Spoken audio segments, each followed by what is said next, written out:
পবিত্র বাইবেল গ্রন্থের মতি লিখিত সুসমাচারের 22তম অধ্যায়। এই অধ্যায়টিতে আমরা যে পদগুলি দেখতে পাই, এই অধ্যায়তে 46টি পদ লেখা হয়েছে।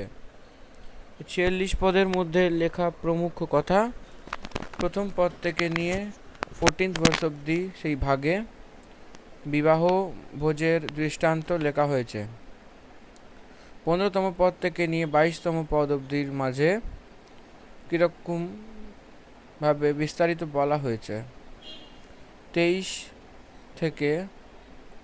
থেকে নিয়ে 33 পদ অবধির ভাগে পুনরুত্থানে স্ত্রী পুরুষ স্বামী স্ত্রী রূপে থাকবে, যে কীরকম থাকবে এর বিষয়তে দেওয়া হয়েছে। 34 থেকে নিয়ে 40 পদ অবধির ভাগে ফরিসিরা তাকে মুখ্য কথাকে জানলো, তার বিষয়তে লেখা হয়েছে। 41 থেকে 46তম পদ অবধি ফরিসি যখন তার কাছে ছিল তখন খ্রিস্টকে আপনি কি বুঝতে পারছেন, এইভাবে প্রভু তাকে পাল্টা প্রশ্ন করেছিল। 22তম পদ থেকে নিয়ে সেই ভাগে যে বিবাহের ভোজ আছে সেই বিষয়ে আমরা দেখব। যিশু তারপরে তাকে দৃষ্টান্ততে বলতে লাগলো। যিশু তাকে জবাব দিতে এই কথা আমার চোখকে খুলে দিয়েছিল। প্রভু যীশু খ্রিস্টের অনেক বীর পিছা করছে, ফলো করছে। তারা যতটা সময় কাটিয়েছিল, সে যেখানে কোথাও গেল সে লোকদের ভিড় অধিক থাকতো। যিশু তাকে উত্তর দিল, জিসাস আনসার দেম, পরমেশ্বর পুত্র যীশু খ্রিস্ট যখন মানবের রূপে জীবনকে কাটাচ্ছিল, তখন তার প্রচারের বিষয়তে যে বিবরণ কেউ জিজ্ঞেস করত, তো সে সব কিছু বিবরণে বিস্তারিত দিত। It is the responsibility of every Christian evangelist to answer about his beliefs and his teachings। কথা আমাদের চোখকে খুলে দেবে কোন কি কথাকে বিশ্বাস করছে ও কেন বিশ্বাস করছে, এ বিস্তারিত আমরা যদি দিতে না পারি তো কেউই তাকে গ্রহণ করতে পারবে না। অতটাই নয়, আমরা অর্ধেক কথাতে বিশ্বাস করছি এরকম অন্যকে মনে হবে। যিশু তাকে জবাব দিচ্ছে, আমি প্রেরিতের কাজের পুস্তকের মধ্যে থেকে এক কথাকে আপনাকে পড়ে শোনাতে চাই। প্রেরিতের কাজের পুস্তকের মধ্যে প্রভু যীশু খ্রিস্টের প্রচারের বিষয়তে যখন প্রেরিত প্রচার করছিল, তখন সেখানে তার উপর এক বিশেষ সমস্যা এসে পড়েছিল। এই সমস্যা কি? দেখাতে তুমি যে নতুন কথার প্রচার করছো তার বিষয়তে আমরা জানতে পারি কি নতুন প্রচার। প্রভু যীশু খ্রিস্টের যে প্রচার আছে সেটা নতুন প্রচার, কারণ ততক্ষণ সে এক রকম প্রচার জানতো। তো যেটা সে জানতো না সেই কথাকে প্রভু যীশু খ্রিস্ট প্রচার করছে। প্রভু যীশু খ্রিস্টের প্রচার করছে ব্যবস্থার অনুসারে প্রচার করছে। কি ব্যবস্থার বিরোধে প্রচার করছে? প্রভু যীশু খ্রিস্ট ব্যবস্থার অনুসারেই প্রচার করছে। প্রেরিতের উপরে এই নিন্দা এলো যে মোশার দেওয়া যে নিয়মের পালন করার আবশ্যকতা নেই, এরকম প্রেরিত বলছে। এইভাবে মোশার বিষয়তে সে কন্ট্রাডিক্ট এলো, এইভাবে প্রেরিতের উপরে নিন্দা এলো। পরমেশ্বরের বচনকে আপনারা বুঝুন। প্রেরিতের কাজ 17 অধ্যায় 19 পদে সেই সবার কাছে তাকে নিয়ে আসলো।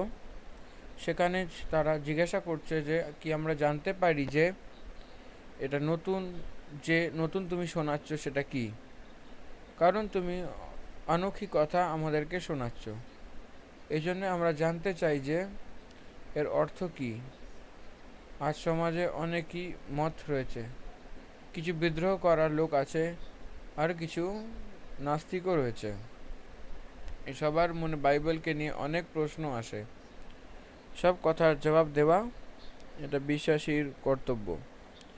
বচন কি একে বোঝার জিম্মেদারি हर एक प्रचारकेर समाजेर प्रति एक একটা কর্তব্যের প্রতি থাকে।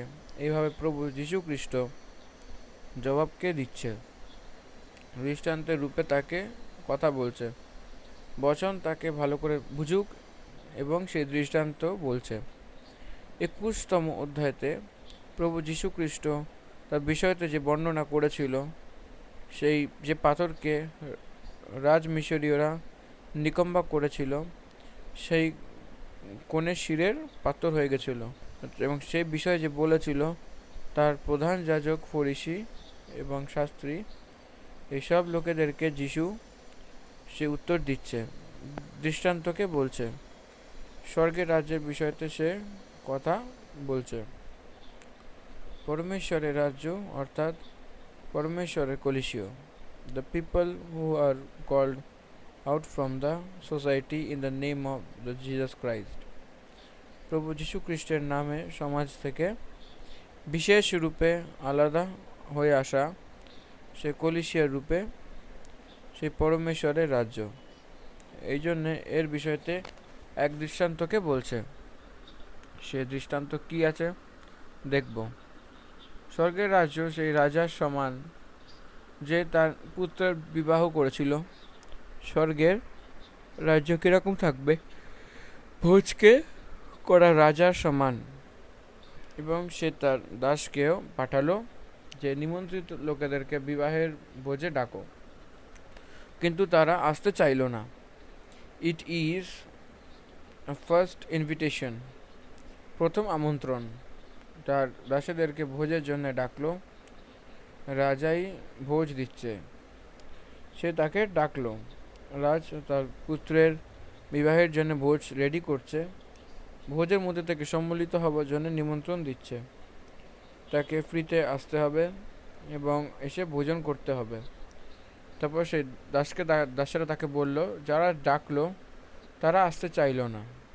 নাম্বার 2, তারপরে সে আরও দাসকে এটা বলে পাঠালো, নিমন্ত্রিত লোকদেরকে বলো, আমি ভোজ রেডি করে ফেলেছি, আমার সব ডিসাইপেলরা যারা যেটা ভোজ করবে তারা বিবাহের ভোজে এসো। Second invitation to the same people, তাকে অন্য দাসের দ্বারা আসার নিমন্ত্রণ পাঠাচ্ছে। এবার সেকেন্ড নিমন্ত্রণ পাওয়ার পরে তার অপেক্ষা করে চলে গেল। কেউ তার ক্ষেতকে, কেউ তার ব্যাপারকে। লোকলিখিত সুসমাচার 14তম অধ্যায় 17 পদ থেকে 24 পদ অবধি এই দৃষ্টান্তকে আমরা দেখতে পাই। অনার করছে না, নিমন্ত্রণের অঙ্গীকার করছে, তা তিরস্কার করছে, নজরআন্দাজ করছে। আর কেউ তার খেতে গেল এবং তার ব্যাপারে গেল। অন্য লোকেরা যে বেঁচে ছিল তার দাসকে ধরে তার অনাদর করেছিল এবং তাকে মেরে ফেললো। তখন রাজাকে ক্রোধ এলো এবং সে তার সব সেনা পাঠিয়ে সেই অস্ত্রগুলো নাশ করেছিল এবং তার নগরকে ফেলে দিয়েছিল। এবং সে তার দাসদের বলল, বিবাহের ভোজ রেডি হয়ে গেছে, কিন্তু নিমন্ত্রিত লোক যোগ্য হবে না। নিমন্ত্রিত লোক যোগ্য না হয়ে এই জন্যে চারিদিকে যাও এবং যত লোক তুমি পাও তার সবাইকে বিবাহের ভোজে পাঠাও। সে ডাকা লোক নয়, সামান্য লোক, not selected people, normal people. ডাকা যাদের হয়েছে তাদের নয়, যে চোখে দেখা দেয় তাদের সবাইকে ডাকো। এইভাবে দাসেদেরকে বলা, সেই দাসেরা যে সড়কে বসে কি করবে, যেরকম পাবে সব কিছু একজোট করেছিল এবং বিবাহে ঘর অতিথি থেকে ভরে দাও একজোট করে প্রচার করেছিল। রাজা বিবাহের ভোজকে রেখেছিল, এইভাবে প্রচার করেছিল। তখন সবাই দৌড়ে এলো। They were not elected people, just informed people. তারা চোজেন ছিল না, তাদেরকে এক অবসর দিয়ে দে অনার্ড হিম, সেই রাজার কথাকে সে অঙ্গীকার করেছিল। ভালো লোক এবং খারাপ লোকও তার মধ্যে আছে। ইট লুকস যে এখানে সিলেক্টেড নয়, বিশেষ এবং নিপুণ লোকও নয়। They may be wrong people, bad people, but they were invited. They honored the word of king and come of the marriage. তারা সেই নিমন্ত্রণের সম্মান করেছিল, রেসপেক্ট করেছিল। বিবাহের ঘর অতিথি থেকে ভরে গেল।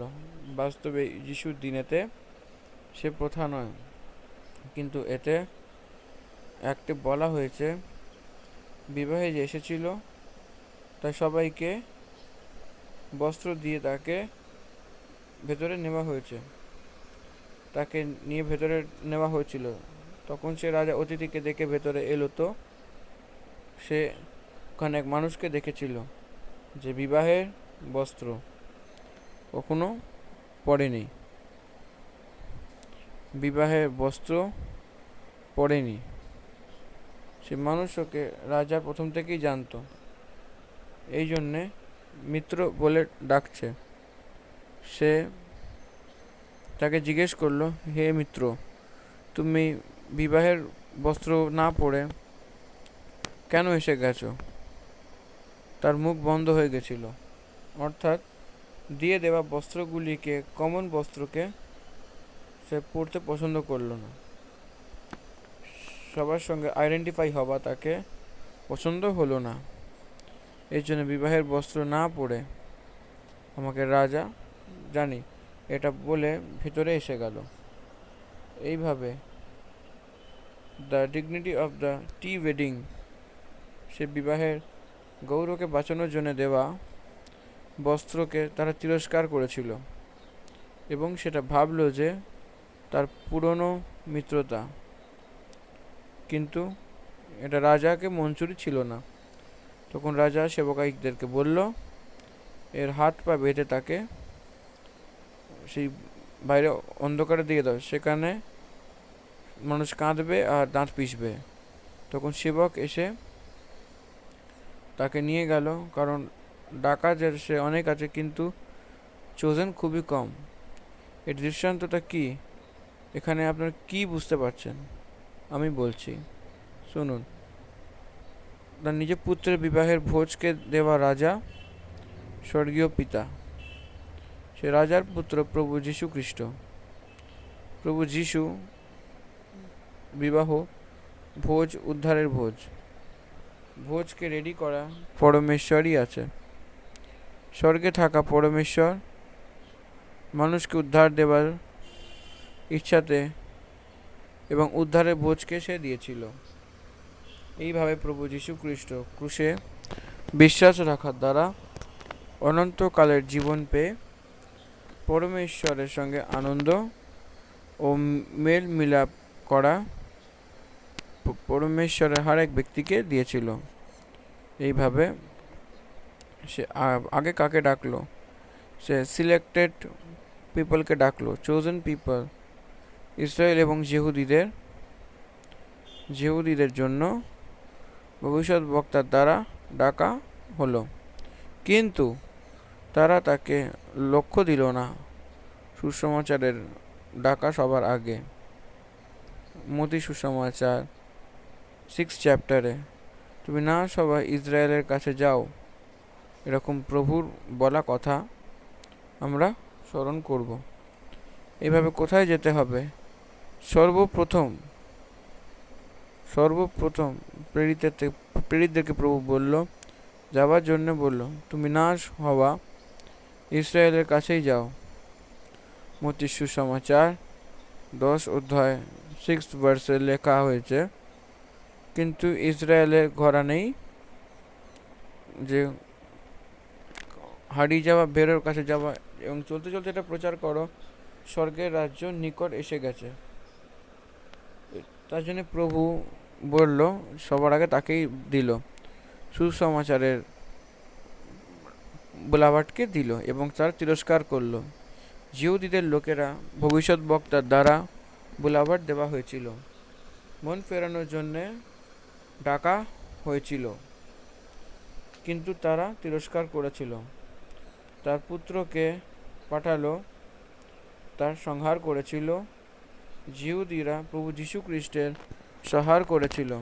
এই জন্য এই ইতিহাসকে পড়ে তো এটা বুঝতে হবে যে স্বর্গে পরমেশ্বর তার পুত্র প্রভু যীশু খ্রিস্টের ভোজে সামিল হওয়ার জন্য জিহুদিদেরকে সমাচার দেওয়াতে জিহুদিদের মাঝে তাকে পাঠালো, কিন্তু তারা তাকে মারধর করেছিল এবং মেরে ফেললো। এবং তার কারণ তার সঙ্গে কি হলো, তাকে অযোগ্য বুঝে এবং যোগ্য তারা হলো না। 8তম পদ থেকে যোগ্য নয়, বিবাহের ভোজ রেডি, উদ্ধারের ভোজও রেডি। পিতা অনেকই নিবাসকে রেডি করে রেখেছিল, কিন্তু কেউ ব্যাপারে আছে, কেউ খেতে আছে, আর কেউ বিবাহ এটা বলে চলে গেল। তখন প্রভু কি করছিলেন, সে রাজা কি করছিলেন, কি ভালো কি মন্দ সবই কমন পিপলকে ডাকার জন্য বলল। প্রভু যীশু খ্রিস্টের সুসমাচার সামান্য লোকের জন্য রয়েছে, আদার দ্যান জুডাস, যে জিহুদি ছিল না, তার সবাইকে ডাকলো। এরকমই মতি সুসমাচার 28-এর শেষ পদে যখন আমরা দেখব, তো সব জগতে এই সুসমাচার শোনাও, বিশ্বাস করে বাপ্তিস্ম যারা নেয় উদ্ধারকে পাবে। তার শিষ্যদেরকে বলার জন্য বলল, উদ্ধারের বস্ত্রতে তার সংহার করো, বিবাহের ভোজে আসবে, এরকম বলল। বুঝতে পারছেন তো? এইভাবে রাজার নিমন্ত্রণকে দাসের দ্বারা সামান্য লোকেদেরকে বলাতে তারা বিশ্বাস করেছিল, এবং তারা বিবাহের বস্ত্রের দ্বারা অলঙ্কিত হয়েছিল। সুসমাচার প্রেরিতের দ্বারা সব জগতে পৌঁছে গেল। তারপর বিশ্বাস রাখার জন্য এলো, বিবাহের বস্ত্রকে পরার জন্য উদ্ধারের বস্ত্রতে পরে প্রভুর সঙ্গে ভোজে সামিল হওয়ার জন্য যাচ্ছে। কিন্তু সে শুরু হওয়ার আগে ভোজে এক ব্যক্তি এলো। রাজা বিবাহের বস্ত্রকে দেখে বিবাহের ভোজে ডাকা হয়েছিল। মিত্র বলার দ্বারা বুঝতে পারে যে সে প্রথম থেকেই সে জানত, কিন্তু সে এতটাই এগোস্টিক ছিল যে অন্য জাতির সঙ্গে সম্মিলিত হতে চাইল না। কমপ্লিট রিলিজিয়াস ম্যান, ধার্মিক ব্যক্তি, মন ফিরে আসা ব্যক্তির ঝুন্ডে সে ছিল না। ধর্মী ব্যক্তি এতে প্রবেশ নেই। ব্যবস্থার পালন করা ব্যক্তি নতুন নিয়মে না আসাতে বিবাহ ভোজে প্রবেশ করতে পারবে না, এরকম মিনিং এখানে আসে। এরকম এই দৃষ্টান্তকে যখন আমরা জানব, এই জন্যে এই দৃষ্টান্তকে যখন আমরা জানব, এই দৃষ্টান্তকে যখন সে বলল, এই জন্যে এই কথাকে যখন আমরা জানব, তো যে ডাকা মানুষ তো অনেক আছে, কিন্তু চোজেন পিপল খুবই কম, এরকমটি বলা হয়েছে। সব জগতে সুসমাচার যাচ্ছে, প্রচার যাচ্ছে, কিন্তু চোজেন অনেকই কম। সব জগতে খ্রিশ্চান ধর্মের উপরে কিংবা অর্থাৎ খ্রিশ্চানদের উপরে বিদ্রোহ হয়, সে যে কোনো ধর্মীয় লোকেদের প্রতি হয় না, কারণ এটা নতুন প্রচার, রিজন থাকে না, শুধু ফেথই থাকে। একে রিজনের রূপে বলাতে কর্নার মাইন্ডসকে বোঝা যাবে না। এই জন্য পরমেশ্বরের বিষয়তে, পরমেশ্বরের সামর্থ্যের বিষয়তে, পরমেশ্বরের রক্ষণের বিষয়তে পরমেশ্বর আছে এ বিশ্বাসের দ্বারা আসাতে জ্ঞান থেকে বাইবেল গ্রন্থ বোঝা যায়, কিন্তু সামান্য মানব সবুতের দ্বারা প্রমাণ ছাড়া বুঝতে পারবে না। বাইবেলে অনেক বেশি উদাহরণ আছে, আমি বলবো। জন্ম থেকেই অন্ধের চোখে যীশু খ্রিস্ট খুলল। সেখানে থাকা সবাই সেই কথার গবা। জন্ম থেকেই বোবা এবং বেহাড়ে ব্যক্তিকে যীশু খ্রিস্ট চঙ্গা করেছিল, এই কথার গবা রয়েছে। যে ব্যক্তিকে দুষ্টাত্মা ধরে, তার সামনেই তাকে প্রভু যীশু খ্রিস্ট ছাড়ায় চঙ্গা করেছিল। তারা সবাই এই কথার গবা। তার চোখের সামনে 5 রুটি ও 2 মাছকে ভেঙে সবাইকে ভাগ করে দিয়েছিল। তারা সবাই এই কথার সাক্ষী। তারপরে ক্রুশে কি চড়ানো হয়েছিল, সে অদ্ভুত কার্যকে দেখেছিল, কিন্তু তার উপর বিশ্বাস করেনি। বুঝতে পারছেন কি? এই জন্যে আত্মিক অদ্ভুত কার্যকে দেখে কেউই বিশ্বাস করবে না। বিশ্বাস যারা করে অদ্ভুত কার্যকে দেখবে, এই জন্যে অদ্ভুত কার্যকে করার আগে অবিশ্বাস করবে। এরকম ফলো করার মধ্যে থেকে যিশুর দ্বারা অদ্ভুত কার্য অনেকই অদ্ভুত দেখা যাবে, কিন্তু সেই সব কার্যকে দেখাতেও কেউই বিশ্বাস করেনি। যোহন লিখিত সুসমাচারের শেষ অধ্যায়তে শেষ পদকে একবার পড়বেন। যোহন্না সুসমাচার 21তম অধ্যায় এবং 25তম পদ। আরও অনেক কাজ রয়েছে যা যিশু করেছিল। যদি তারা এক এক করে লেখা যেত, তো আমি বুঝতাম যে পুস্তকে অনেক লেখা, সেটা জগতেও কখনো সমাতো না। যিশুর কার্যের বিষয়তে পুস্তকে লেখাতে সংসারে সেটা সম্ভব না। এতটা অদ্ভুত কার্যকে সে করল, তাও সে বিশ্বাস করল না। প্রভু যীশু খ্রিস্ট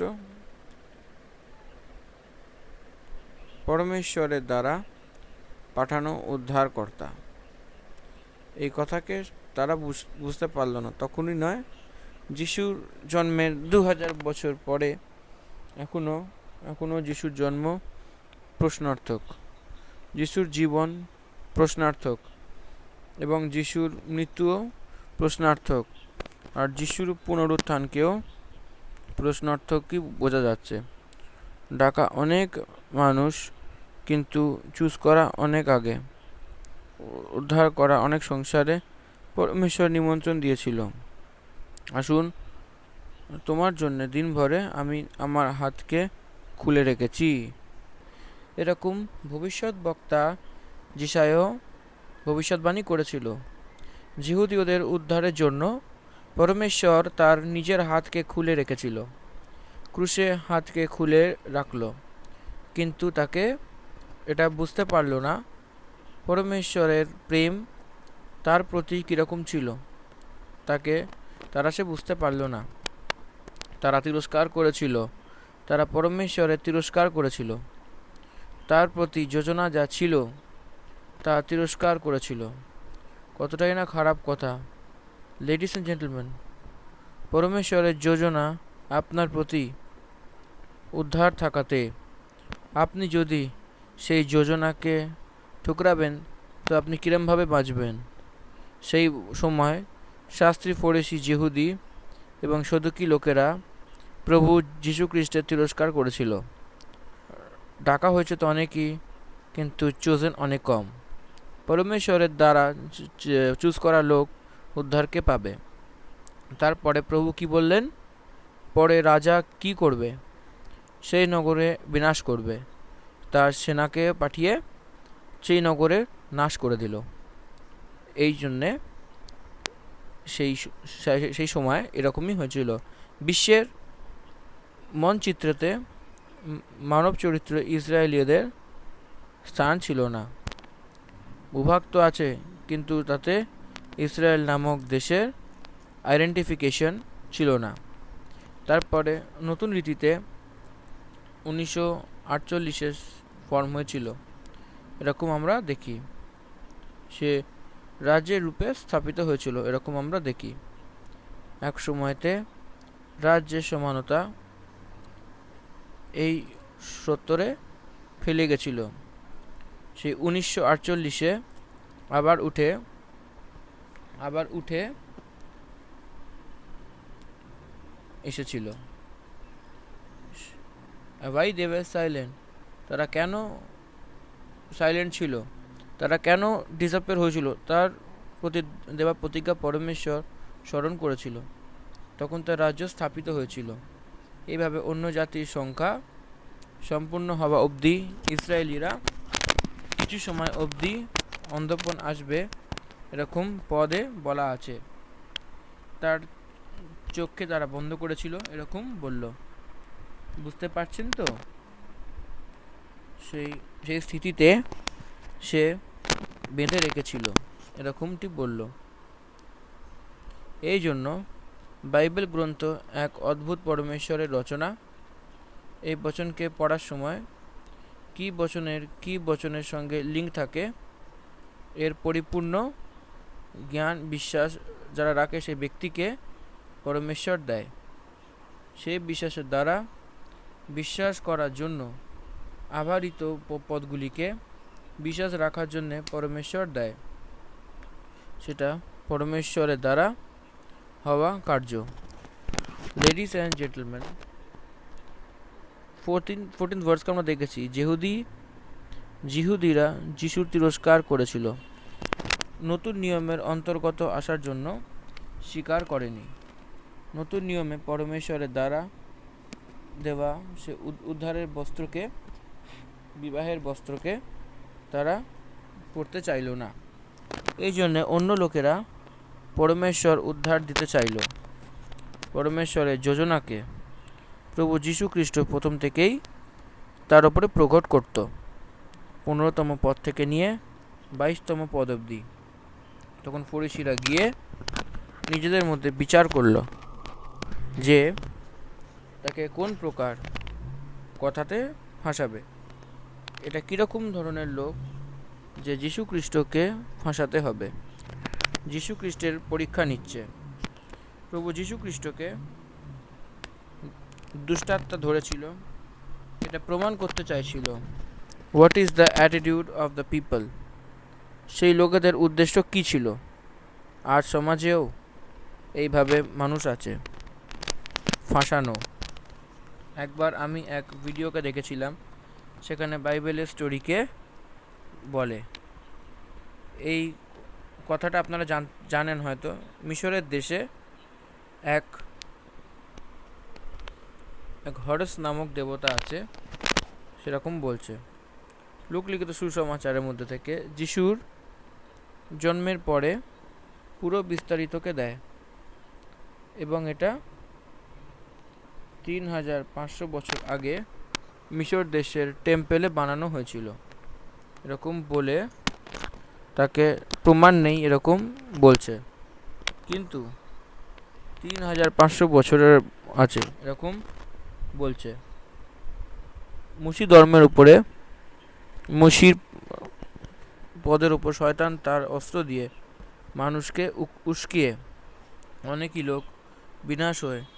এর জন্য তার দ্বারা করা যত্ন আজ সমাজে আমরা দেখি। এই জন্যে it is the responsibility of every Christian to defend their faith. আমি বিনতি করছি যে তার বিশ্বাসের বিষয়তে জবাব দেওয়ার জিম্মেদারি হর এক বিশ্বাসীকে আছে। এইভাবে যে অ্যাটিটিউডকে যারা রাখে, হর ব্যক্তিকে বাইবেলের ওপরে বিশ্বাস রাখা ব্যক্তিকে জবাব দিতে হবে। তো ফরিসিরা গিয়ে নিজেদের মধ্যে বিচার করেছিল যে তাকে কোন প্রকারের কথাতে ফাঁসাবে। কথাতে ফাঁসানোর অর্থ হলো ট্রিকারি। বাইবেলের ফেথকে এক্সপ্লেন করার সময় ট্রিকারি দিয়ে তাকে অ্যাটাক করে। আমি যে ব্যক্তির বিষয়তে বলেছি শুধু তাতেই নয়, সেই সময় 2000 বছর আগের ফরিসিদের মধ্যে থেকে এরকম স্বভাব ছিল। সেই সময় তার ব্যবহার করা, এই সময় এর ব্যবহার করা একই রয়েছে। পরমেশ্বরের বিরোধী শয়তান যুগ যুগ ধরে আলাদা আলাদা প্রকারের ব্যক্তিদের ব্যবহার করে সে মানুষকে ভেলাচ্ছে। এ মানুষকে ধোঁকা দেওয়ার জন্যে করা একটা যত্ন।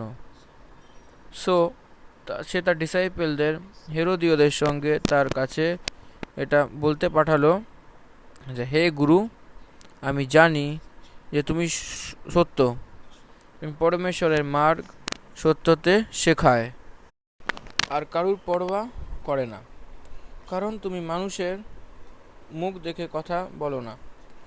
চার কথাকে বলল, দেখুন, উপর থেকে চার ভালো কথাকে সে বলেছে, কিন্তু ভেতরে ফাঁসানোর মনকে সে রেখেছিল। উপরের রূপ থেকে তো ভালোভাবে কথা বলে, কিন্তু ভেতরে সে কঠিন স্বভাবের হয়, অন্তরঙ্গে ঈর্ষার স্বভাবকে রাখে।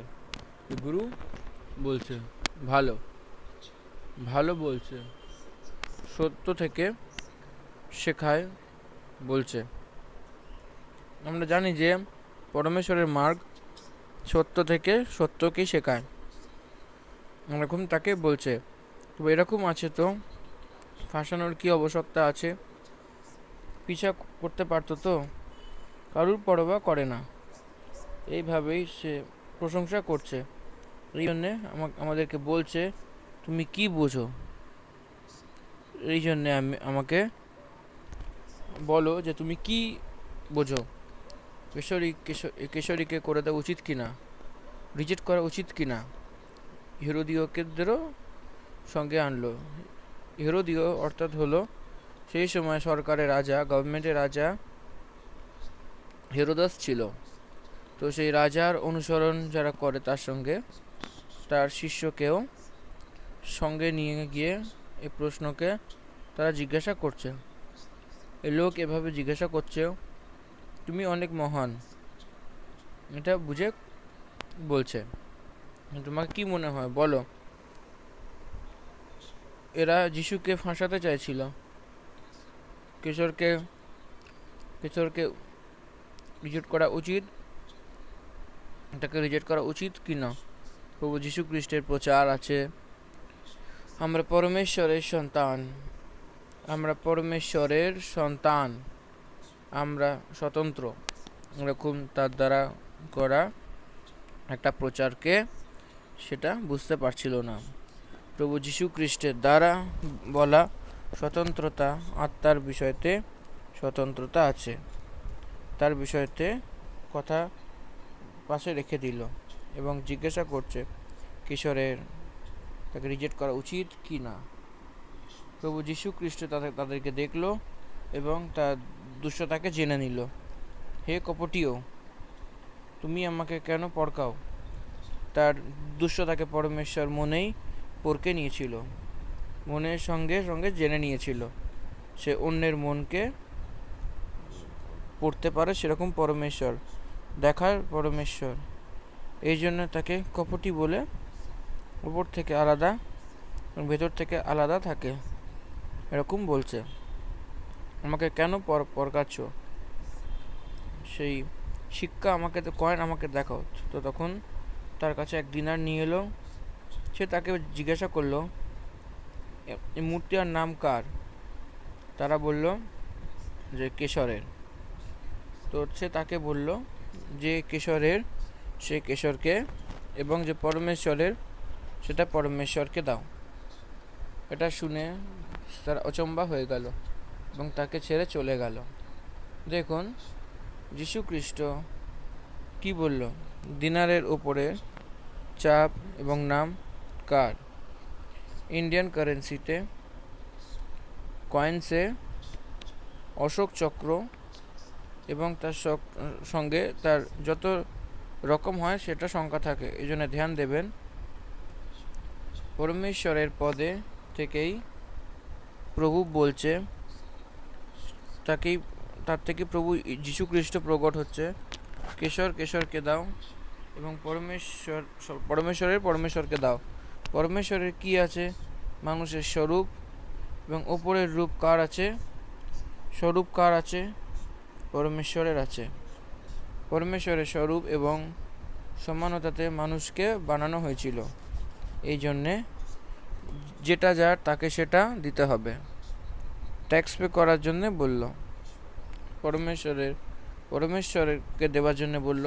তারা এটা ভাবলো না যে যিশু কর দিতে বলবে, তাকে ফাঁসানোর চেষ্টা করবে, এরকম সে ভাবনা চিন্তা। কিন্তু এরকম তারা ভাবলো যে তারাই ফেঁসে গেল।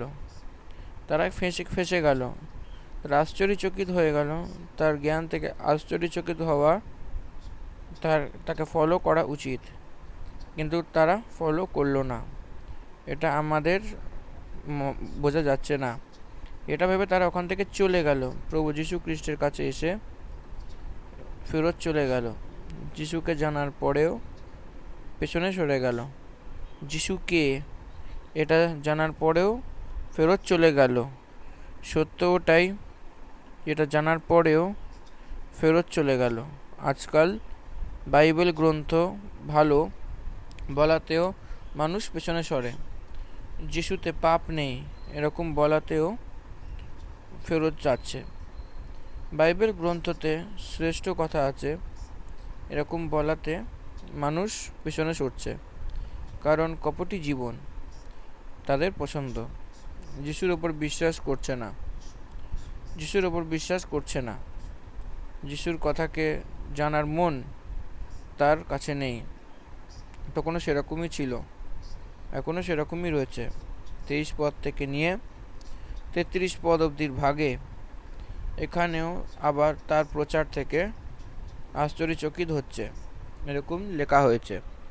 দেখুন, যীশু খ্রিস্ট প্রচারের উপরে যুদ্ধ হচ্ছে, প্রেরিতের প্রচারের উপরে যুদ্ধ হয়েছে। আজ বিশ্বভরে প্রচারের উপরে যুদ্ধ হচ্ছে। যীশু খ্রিস্টের জবাব দেওয়াতে আশ্চর্যচকিত হয়েছে, কিন্তু ফেরত চলে গেল। 23 পদ থেকে 33 পদ অবধি ভালো রীতিতে ব্যবস্থাকে যারা জানে তারা যিশুর কাছে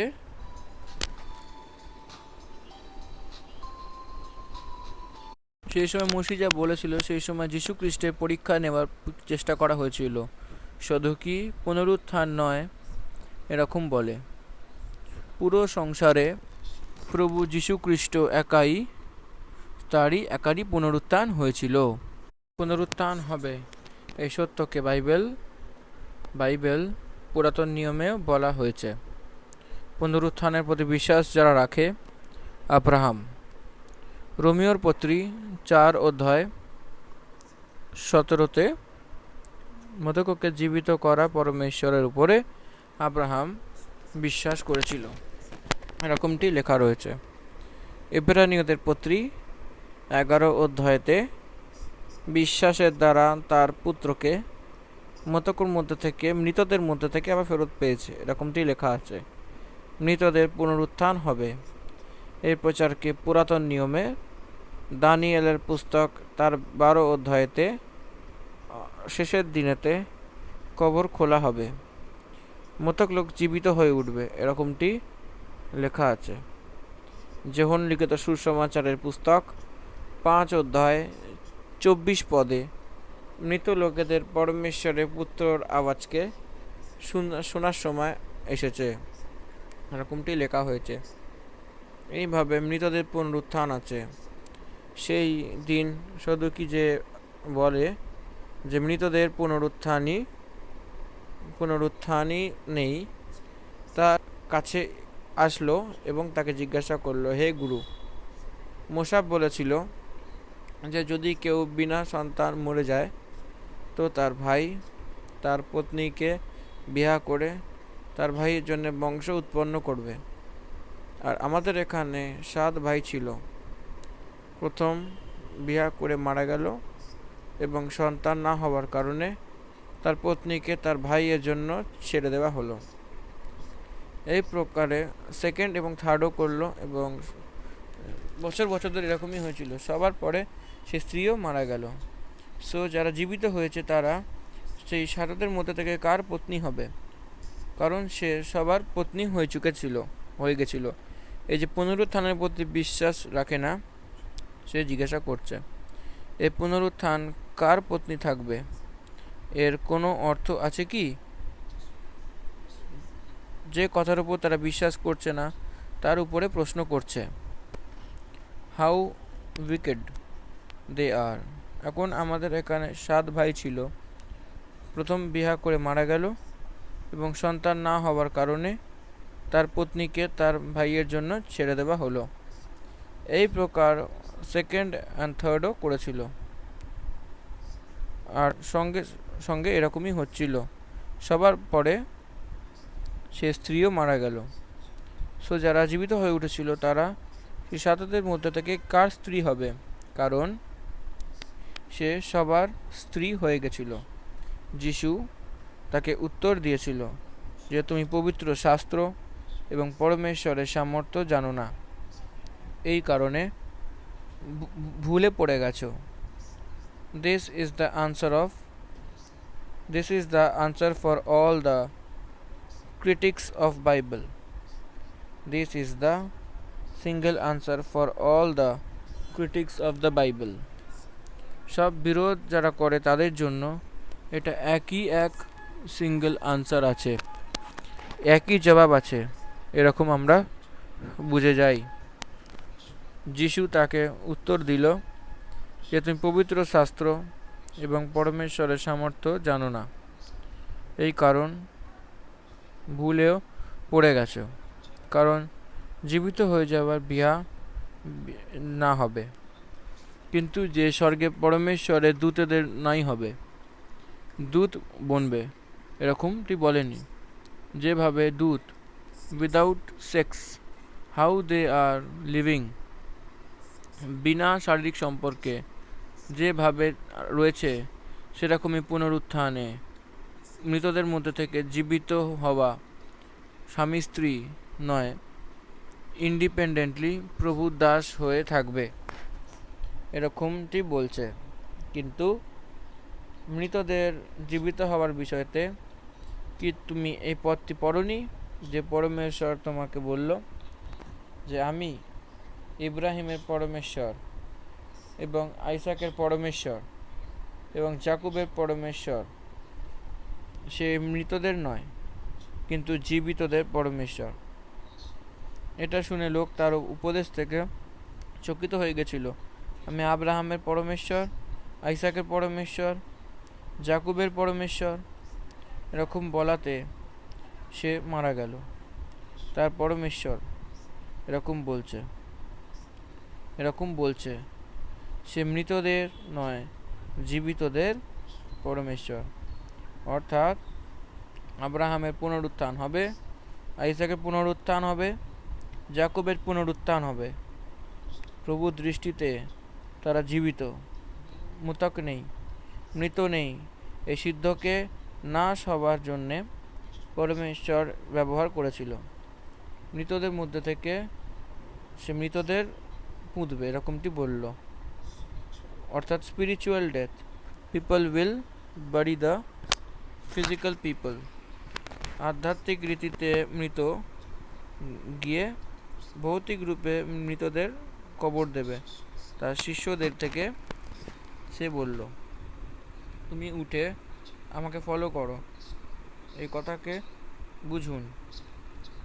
তার প্রচার তাকে চকিত করেছিল।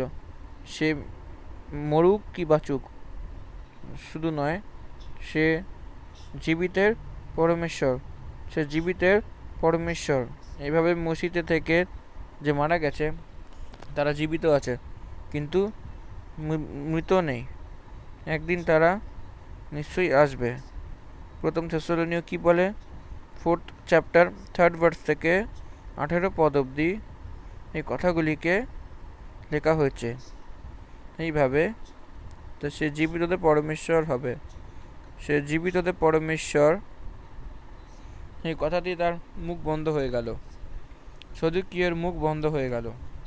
যখন ফরিসীয়রা এটা জানলো তো খুশি হয়ে গেল। এখন খুশি হওয়ার পরেও তারা ফলো করেছিল কি? ফলো করেনি। আবার তারাও এলো এবং যিশুর পরীক্ষা নিতে লাগলো। 34 ভার্স থেকে নিয়ে 34 ভার্সে আমরা দেখি, যখন ফরিসি ওরা শুনল যে সদুকীয়র মুখ বন্ধ করে দিল, তো তারা একজোট হয়ে গেল।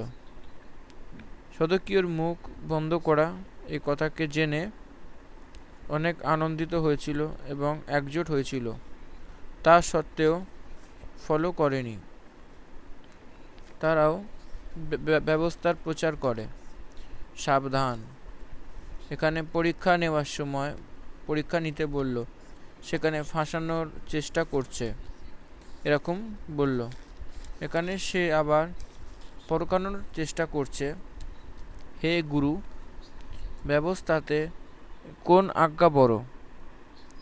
সে তাকে বলল, তুমি পরমেশ্বর তার প্রভুকে তার সব মন এবং তার সব প্রাণ এবং তার সবই বুদ্ধির সঙ্গে প্রেম রাখো। বড় এবং মুখ্য আজ্ঞা তো এটাই, এবং সেই সমান এটা সেকেন্ডও রয়েছে যে তুমি নিজের প্রতিবেশীকে নিজের মতো প্রেম করো। এটাই দুটো আজ্ঞা সব ব্যবস্থা ও ভবিষ্যৎ বক্তার আধার। শোনার থেকেও কিমতি কথা, দামি কথা যিশু বলল। এক এক প্রশ্ন যে সদুকী এবং ফরিসি জিজ্ঞাসা করল, সেই উপরে যিশুর বলা জবাব আজও বিশ্বাসীর জন্য কতটা ফলদায়ক থাকে, এটা আমাদেরকে জানতে হবে। 10 আজ্ঞা রয়েছে। 10 আজ্ঞার মধ্যে থেকে বড় কি আছে? 10 আজ্ঞার মধ্যে থেকে 10 আজ্ঞা এই বড়। এই 10 আজ্ঞার মধ্যে থেকে দুটো ভাগে বিভাজিত করা হয়েছিল। প্রথম 4 আজ্ঞা থেকে এক আজ্ঞা রূপে, পরের 6 আজ্ঞাকে অন্য আজ্ঞার রূপে বিভাজন করা হয়েছিল। এই দুই আজ্ঞাকে এসেন্স এটাই যে তুমি পরমেশ্বর তার প্রভুকে তার সব মন এবং তার সব প্রাণ এবং তার সব বুদ্ধির সঙ্গে প্রেম রাখো, উইদাউট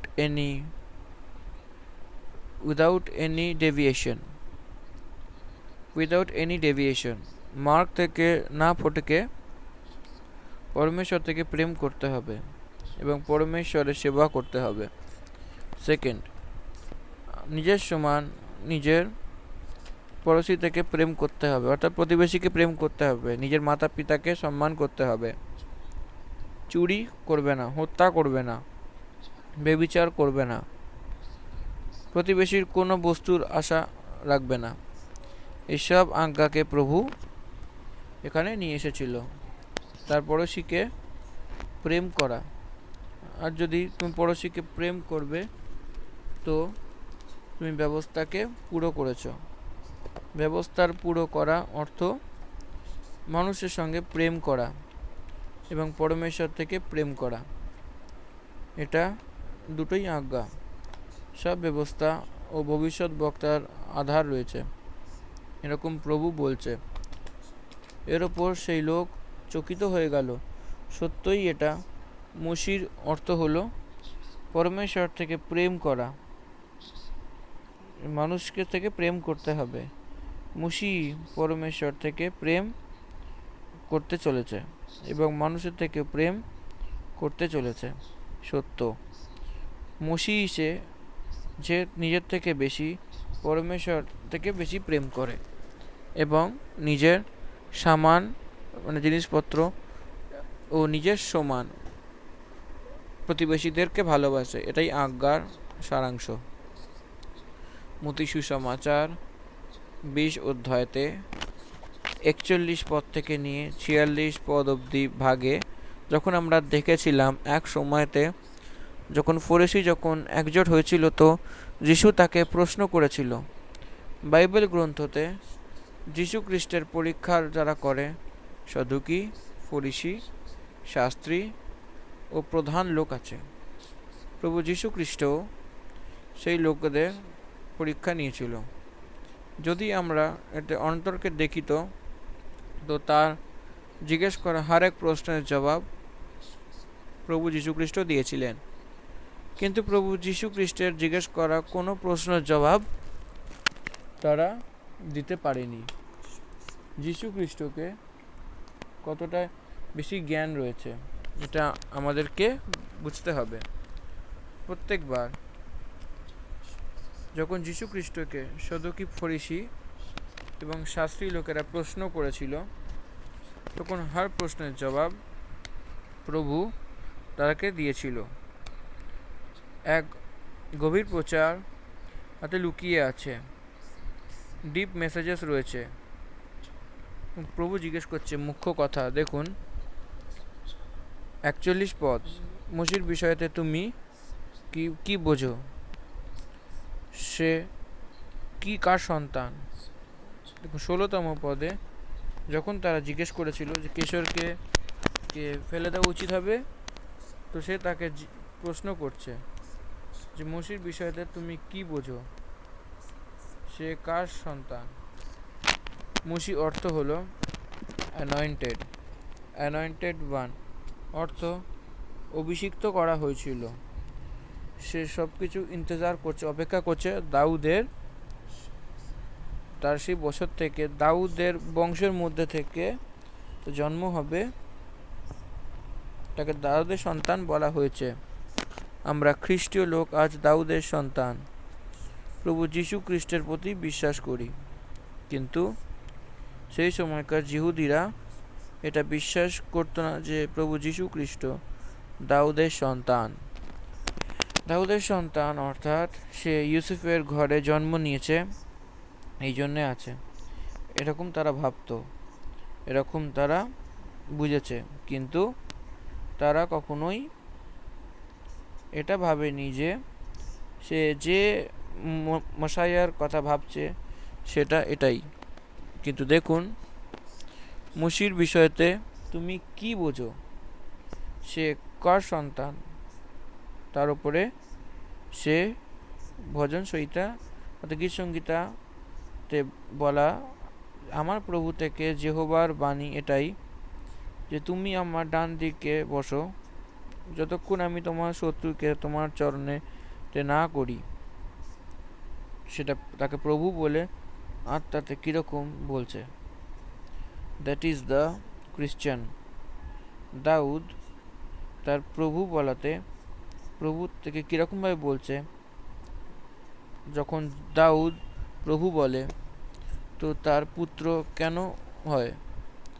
কারণ প্রভু আমার প্রভুকে বলল আমার ডান দিকে বসো যতক্ষণ না আমি তোমার ভরিয়দের তোমার পায়ের চরণ তলে না আনি।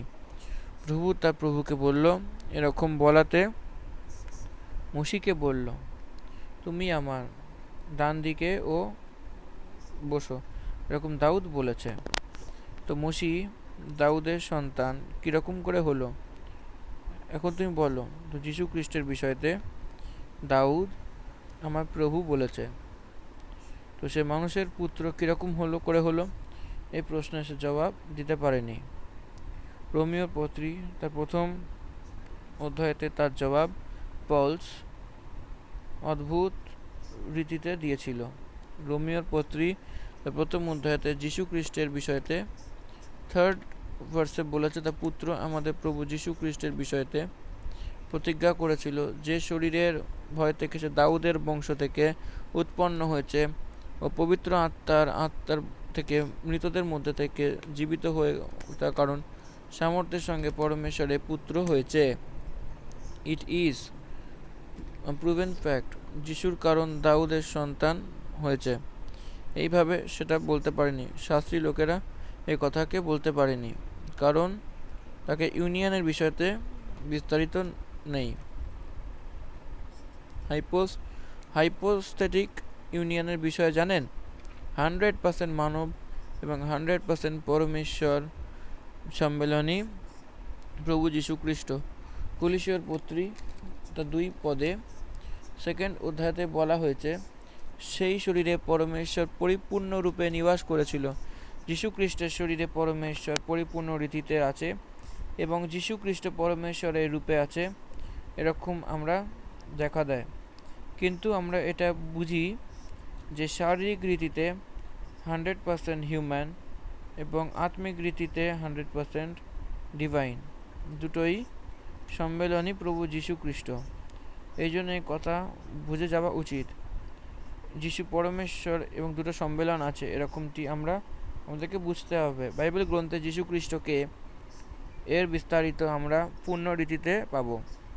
তার উত্তরে কোনো এক কথা না বলতে পেরেছে, কিন্তু সেই দিন থেকে সেই আবার কিছু জিজ্ঞেস করারই সাহস হয়নি, কারণ সে প্রশ্ন জিজ্ঞেস করবে তো জবাব দিতে পারবে না। কিছুদিন পরে তারা মারা যাবে, এটা হোলি উইকে ঘটা ঘটনা। এই দিনেতে এরকম প্রশ্নকে তার মাঝে আনা হয়েছিল। এরপরে সে প্রভু যীশু খ্রিস্টকে মারার জন্যে তৈয়ারি করছিল। তাকে মারার জন্যে ফরিসী, শাস্ত্রী এবং সদ্দুকী এক হয়ে গেছিল এবং তার শত্রু এক হয়ে গেছিল। দেখা কোনো আজব কথা। পুনরুত্থান নেই বলাতে সদ্দুকী, পুনরুত্থান বলাতে ফরিসী যীশু খ্রিস্টকে মারার জন্যে এক হয়ে গেছে।